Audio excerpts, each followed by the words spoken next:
Good morning, students.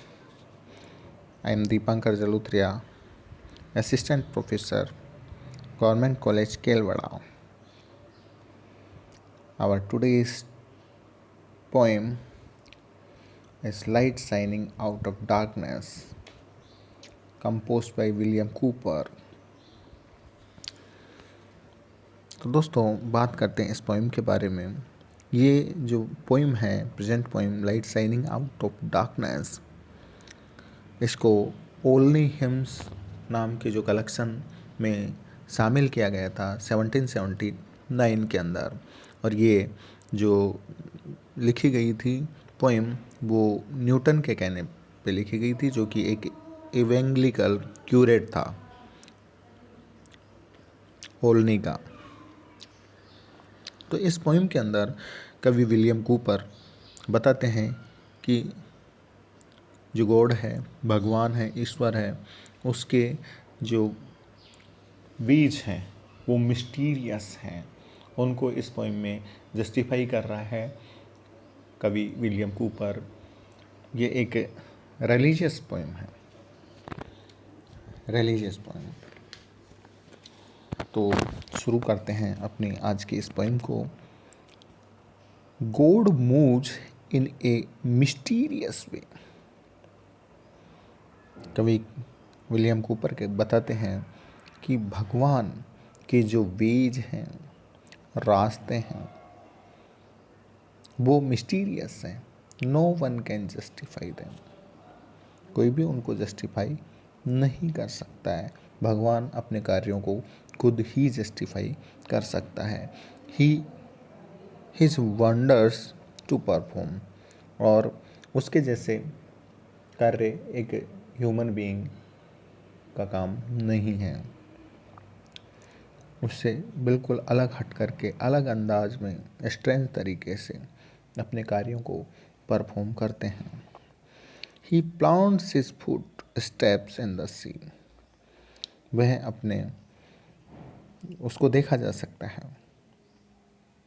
In the deep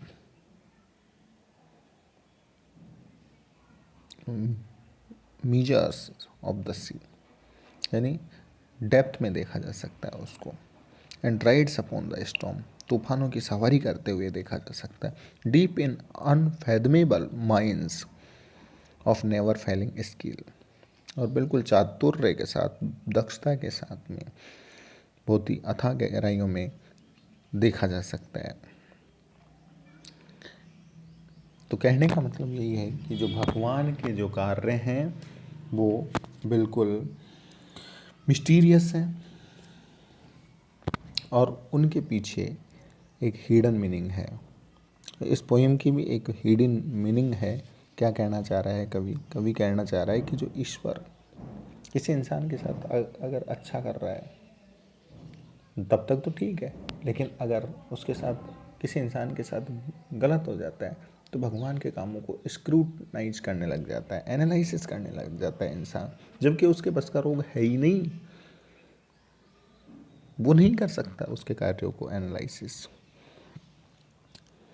तो भगवान एक ग्रेट है, ओमनीपोटेंट है, ओमनीपर्सेंट है।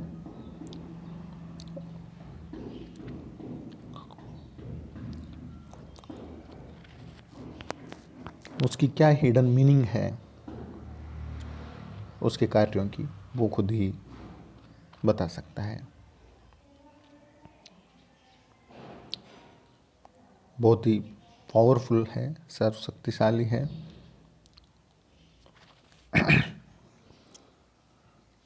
He treasures up his bright designs. और उसके कार्यों की अपनी एक अलग प्लानिंग होती है, रूपरेखा होती है। अपन उसके कामों की प्लानिंग को नहीं समझ सकते, क्योंकि काम उसका है उस यूनिवर्स को चलाने का। तो अपन क्यों सोचें कि किस तरीके से क्या कर रहा है। And works is sovereign will. वो राजाओं का राजा है, सॉवरेन है, संप्रभु है, और अपनी इच्छा के अनुसार ही वो काम करता है।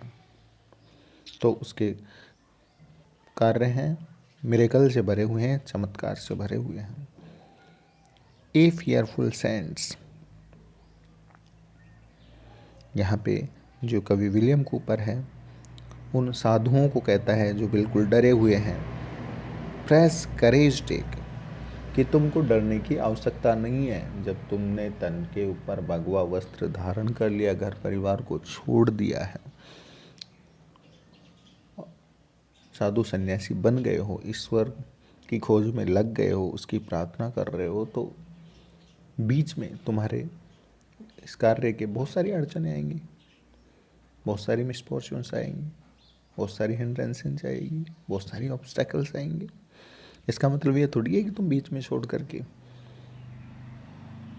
आ जाओगे भक्ति को, नहीं। तो तुमको डरने की आवश्यकता नहीं है। फ्रेश करेज टेक, फ्रेश करेज होना चाहिए। सांस रखो, धैर्य रखो। टाइम लग सकता है, भगवान के घर देर है, अंधेर नहीं है किसी भी चीज़ के लिए। और जो भी वो काम करता है वो अपने तरीके से करता है, उसको तरीका सिखाने की आवश्यकता नहीं है। तो यहाँ पे एक मेटाफर का इस्तेमाल किया है, द क्लाउड्स ये सो मच ड्रीड, कि जिस तरीके से क्लाउड्स होते हैं, बादल होते हैं आसमान में, वो कितने भयानक दिखाई देते हैं जब चारों तरफ आच्छादित हो जाते हैं। All the sky is covered with clouds, the sky seems dreadful और फियरफुल टू एवरीवन। लेकिन बाद में अगर इंसान आर बिग विद मर्सी, तो ये क्या है, बड़े बड़े दिखाई देते हैं बादल विद मर्सी, लेकिन उसमें मर्सी का भाव होता है। डरावने भी लगते हैं, डर भी जाते हैं, जब गर्जना होती है, तूफान चलता है, टेम्पेस्ट आता है, and shall break in blessings on your head. और बाद में वही बादल एक बूंद बन करके, एक ब्लेसिंग बन करके तुम्हारे हेड के ऊपर बरसते हैं। तो फिर फायदा होता है खेती करने वालों को, अच्छी खेती होती है बारिश के कारण। तो यहाँ पे अगर अपन डीपर सेंस में जा कर के बात करें तो कवि कहना चाहता है कि अगर किसी की लाइफ में दुख आ जाता है तो उससे डरना नहीं चाहिए, क्योंकि उन दुखों के पीछे भी सुख होता है। और यहाँ पे इस मेटाफर से, इस रूपक अलंकार का प्रयोग करके कवि साबित कर रहा है कि भगवान के रास्ते अलग हैं। तो इसलिए उन साधु संतों को नहीं डरना चाहिए। अगर घर छोड़ करके चले गए जंगलों में तपस्या करने के लिए, तो वहाँ पे शेर भी मिलेंगे, चीता भी मिलेगा, रीछ भी मिलेगा, भालू भी मिलेगा। तो उनसे डर करके भागने की आवश्यकता नहीं है। उसकी नज़र में सब है, सब देखता है जो क्या कर रहे हो, क्या नहीं कर रहे हो। इसलिए उसकी डिजाइन्स को, उसकी प्लानिंग्स को, उसकी रूपरेखाओं को एनालिसिस मत करो। और भगवान को दोष देने की आवश्यकता नहीं है, क्योंकि वो तो राजाओं का भी राजा है, संप्रभु है। जज not the Lord by feeble sense. इसलिए तुम्हारे अंदर इतना दिमाग नहीं है कि तुम उसकी इन प्लानिंग्स को, इन डिजाइन्स को जज कर सको, एनालिसिस कर सको, क्योंकि उसके पास जितना सेंस है उसका 1% भी तुम्हारे पास नहीं है। इसलिए उसकी डिजाइन्स को जज करने की आवश्यकता नहीं है। और ये जो लाइन है याद दिला रही है मिल्टन की पोइम में, जब मिल्टन कहता है कि भगवान के रास्ते अलग हैं, तो उसकी डिजाइन्स अलग हैं, उसको जस्टिफाई वही कर सकता है, उसको एनालिसिस वही कर सकता है। आगे देखते हैं, but trust him for his grace. जज मत करो उसके कामों को, वो तुम्हारे को एक मिसफॉर्चून्स में भी डाल रहा है, तो उसके ऊपर कम से कम विश्वास तो रखो कि भगवान इतना बुरा नहीं हो सकता। Behind a frowning providence he hides a smiling face. अगर उसका गुस्से वाला रूप तुम देख रहे हो, तो उस रूप के पीछे भी उसका एक स्माइलिंग फेस है। कई होते हैं जो पेसिमिस्टिक पर्सन होते हैं, निराशावादी दृष्टिकोण रखने वाले व्यक्ति इस दुनिया में भरे पड़े हैं। वो ये सोचते हैं कि भगवान हमको ही दुखी क्यों करता है, क्या भगवान को मजा आता है। जैसे कि शेक्सपियर ने भी तो अपने एक प्ले में कहा था कि